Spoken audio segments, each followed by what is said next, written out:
Late one evening, Alex stumbled upon a thread on Reddit titled True Horror Stories. It was filled with eerie tales of ghostly encounters, unexplained phenomena, and spine-chilling experiences. The one that caught Alex's eye was posted by a user named ShadowWalker22, who claimed to have encountered something beyond comprehension. As he read, the words seemed to leap off the screen, pulling him into a nightmarish world. ShadowWalker22's post began with a warning. "What I'm about to share is not for the faint of heart. If you have any sense of self-preservation, stop listening now." Intrigued, Alex continued. "My story starts in an old, decrepit house that my family inherited from my great-uncle. It was isolated, surrounded by dense woods, and had been abandoned for years. Despite its eerie appearance, my parents decided to move in temporarily while we renovated our own home. From the first night, I felt uneasy. The house seemed to breathe with its own life. Strange noises echoed through the hallways, whispers, footsteps, and occasionally, a distant, haunting melody. My parents brushed it off as the house settling, but I wasn't convinced. One night, as I lay in bed, I heard a soft scratching at my door. I froze, holding my breath. The scratching grew louder, more insistent. Summoning my courage, I opened the door. There was nothing there. Just an empty hallway bathed in moonlight. I tried to ignore it, convincing myself it was my imagination. But the occurrences grew more frequent. Objects moved on their own, cold spots appeared out of nowhere, and I constantly felt watched. One evening I decided to explore the basement, a place my parents strictly forbade me to go. Armed with a flashlight, I descended the creaky stairs. The air grew colder with each step, and an overwhelming sense of dread washed over me. At the bottom of the stairs, I saw an old, dusty mirror. Its surface was foggy, but as I approached, I noticed something strange. My reflection was distorted, almost twisted. And then behind me, I saw a shadowy figure. Panicking, I spun around, but there was nothing there. I turned back to the mirror, and the figure was closer. Its eyes, hollow and dark, seemed to bore into my soul. I ran upstairs, slamming the basement door behind me. That night, I couldn't sleep. I felt a presence in my room, watching, waiting. At around 3 a.m., the witching hour, I heard the scratching again. But this time, it was coming from inside my room. I turned on my flashlight, and to my horror, I saw a face peering at me from the corner of the room.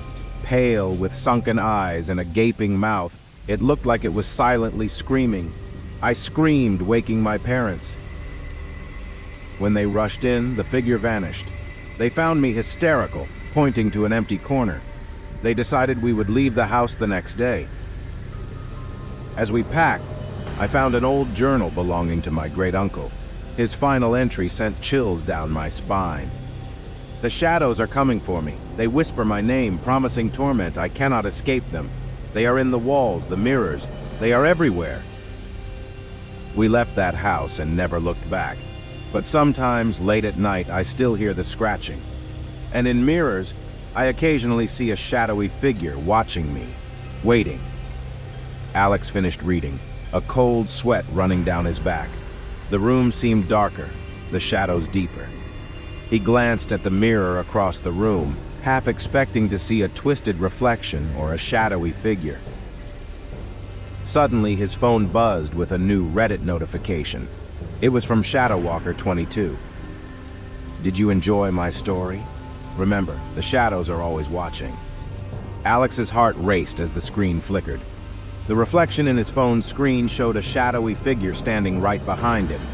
He spun around, but his room was empty. Terrified, Alex turned back to his phone, only to see the screen go black. The room was silent except for a soft, insistent scratching at his door. He knew he shouldn't open it, but he couldn't help himself. As he reached for the handle, the scratching grew louder, more frantic. With a deep breath, he opened the door, and the darkness beyond seemed to swallow him whole. The next morning, Alex's apartment was empty. His phone lay on the floor, the Reddit app still open. A new post appeared on the True Horror Stories thread from a user named Echo in the Dark. It simply read, "The shadows have claimed another. Beware the stories you read, for they might just read you back."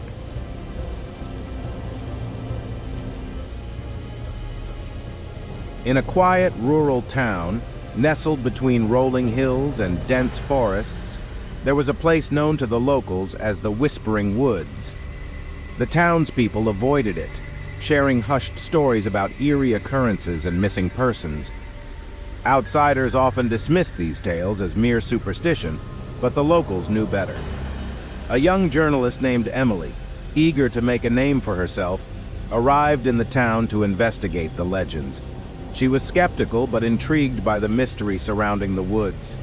Determined to uncover the truth, she packed her equipment and set out to explore the forbidden forest. The sky was overcast as Emily entered the woods. The air was thick with an unsettling silence, broken only by the occasional rustle of leaves. The deeper she ventured, the more oppressive the atmosphere became. Despite the ominous feeling, she pressed on, her curiosity driving her forward. Hours passed, and Emily began to feel a creeping unease. The trees seemed to close in around her, their twisted branches resembling skeletal hands. She pulled out her camera and started taking photos, hoping to capture something that would explain the town's fear. As she reviewed the images, her heart skipped a beat.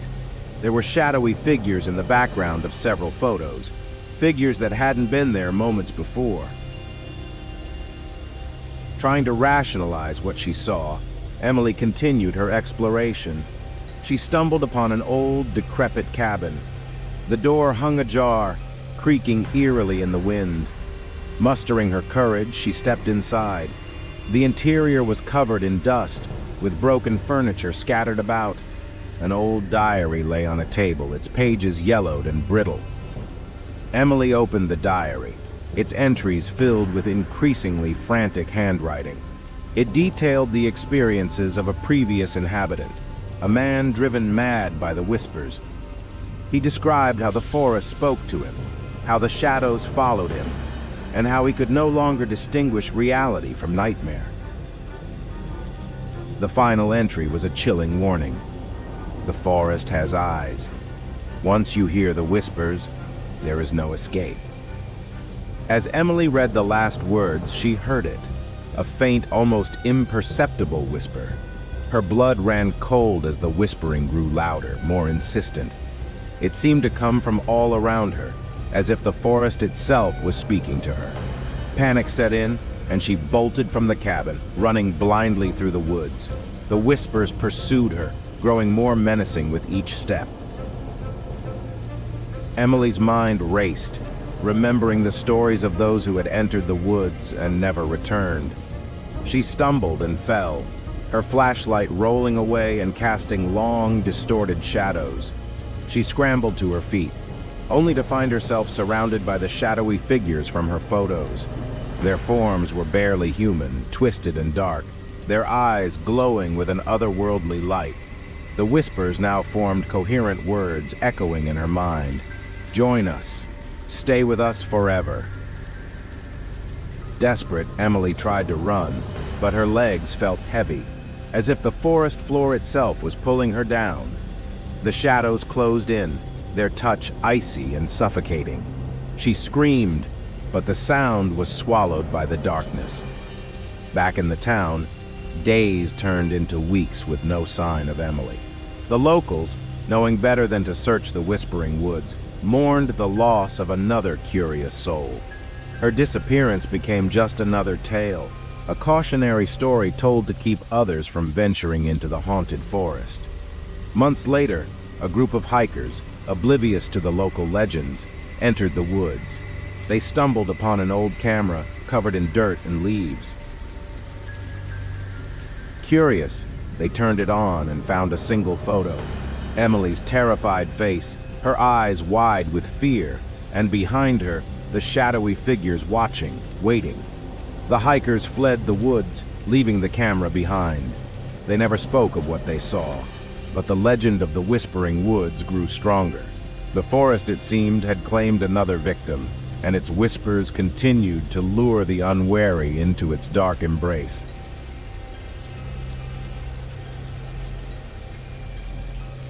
On the outskirts of a small, fog-laden town stood the Brackenridge House, a grand yet decaying mansion that had been abandoned for decades.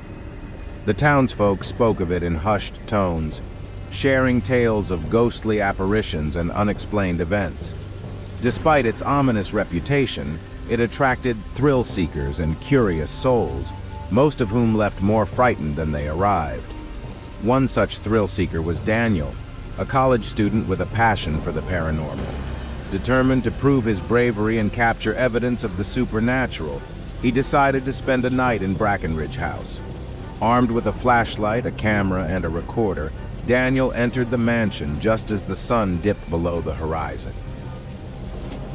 The air inside was thick with dust and decay.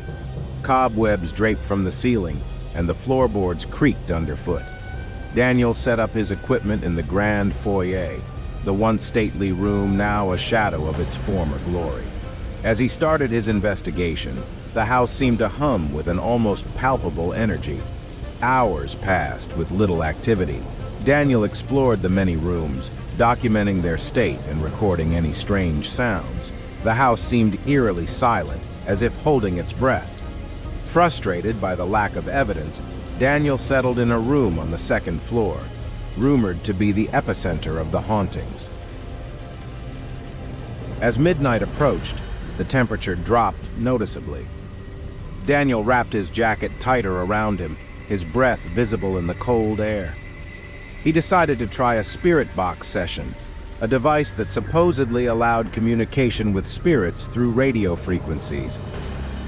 "Is there anyone here with me?" Daniel asked, his voice steady despite the growing unease. At first there was only static, but then a faint voice crackled through. "Leave!" Daniel's heart raced. "Why do you want me to leave?" The static grew louder, the voice more insistent. "Danger!" Suddenly the room's atmosphere shifted. The air grew heavy, and Daniel felt an overwhelming sense of dread. His flashlight flickered, casting erratic shadows on the walls. He turned in a slow circle, trying to pinpoint the source of his fear. Then he saw it, a figure standing in the corner, barely visible in the dim light. The figure was a woman, her form translucent and flickering like a flame. She wore a tattered gown, her eyes hollow and filled with sorrow. She reached out to Daniel, her mouth moving as if trying to speak, but no sound came out. Panicking, Daniel snapped a photo, the flash briefly illuminating the room. When his eyes adjusted, the figure was gone. He reviewed the photo, hoping to capture the apparition, but the image was distorted, as if something had interfered with the camera. Determined to get more evidence, Daniel continued his investigation, though his nerves were frayed. As he moved from room to room, he felt the presence following him, growing more aggressive. Doors slammed shut, whispers filled the air, and cold, invisible hands brushed against his skin. In the dining room, Daniel found an old, ornate mirror. Its surface was cracked, reflecting a distorted version of the room. As he gazed into it, he saw not his own reflection, but that of the ghostly woman. She stood behind him, her eyes pleading. Suddenly, the mirror shattered, sending shards flying. Daniel shielded his face, but a deep cut formed on his cheek. Blood trickled down, and the whispers grew louder, more frantic. "Leave now," they urged. But Daniel was frozen with fear. The house seemed to pulse with anger, the walls closing in on him. Finally, summoning all his strength, Daniel ran. He stumbled down the stairs, the ghostly figure chasing him, her wails echoing through the halls. He burst through the front door, not stopping until he reached the safety of his car. As he sped away, he looked back to see the Brackenridge house looming in the fog. its windows glowing with an unnatural light. Daniel never spoke of his night in the mansion, but the evidence he gathered told the story. The photos were filled with shadowy figures and distorted faces. The recordings captured eerie voices and unexplainable sounds. The townsfolk, hearing of his experience, avoided Brackenridge House even more diligently. The mansion stood, silent and foreboding, waiting for the next curious soul to wander in. And from that day on, Daniel knew one thing for certain. The house was not just haunted, it was alive, and it did not welcome intruders.